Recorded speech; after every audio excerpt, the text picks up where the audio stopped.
আসসালামু আলাইকুম everyone, welcome back to my channel Tanuja cooking স্টাইলে। সবাইকে অনেক অনেক শুভেচ্ছা জানাচ্ছি।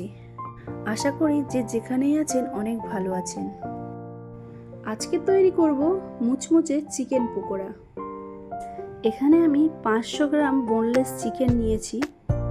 চিকেনটা ম্যারিনেট করার জন্য চিকেনের মধ্যে স্বাদ মতো লবণ দিয়ে দেবো, হাফ চা চামচ গুঁড়ো লঙ্কা দিয়ে দেবো। আপনারা যতটা ঝাল খেতে পছন্দ করেন সেই অনুযায়ী লঙ্কার গুঁড়োটা দেবেন।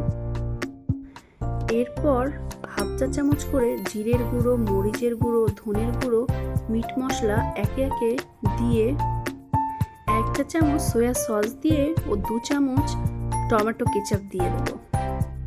আজকের পাকোড়াটা একদম বিয়েবাড়ির স্টাইলে করছি। এরপর দিয়ে দেব 1 চা চামচ আদা রসুনের পেস্ট।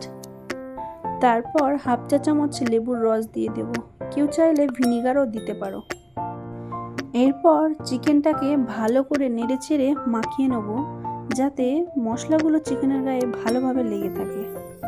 দেখুন বন্ধুরা, আমি সব কিছুকে চিকেনের সঙ্গে ভালোভাবে মাখিয়ে নিয়েছি। এরপর চিকেনটাকে ম্যারিনেট হতে দেব 1 ঘন্টার জন্য। 1 ঘন্টা পর চিকেনের মধ্যে 1 চা চামচ চিনি দিয়ে দেব, আর সঙ্গে একটা ডিমও অ্যাড করব। ডিমটা দিলে টেক্সচারটা ভালো আসবে এবং মুচমুচে হবে। এরপর 4 চামচ কর্নফ্লাওয়ার দিয়ে ভালো করে নেড়েচেড়ে মাখিয়ে নেব। একটা প্যানে একটু সাদা তেল গরম করে নিয়েছি। এখন চিকেনটা মাখানো হয়ে গেছে, এর মধ্যে গরম তেলটা দিয়ে দেব। এটা অপশনাল, আপনারা দিতেও পারেন আবার নাও দিতে পারেন, কিন্তু গরম তেলটা দিলে অনেকটাই মুচমুচে হয়। চুলায় একটা প্যান বসিয়ে তার মধ্যে সাদা তেল দিয়ে দেব। তেলটা একটু গরম হয়ে গেছে, এখন একে একে চিকেনগুলো দিয়ে দেব।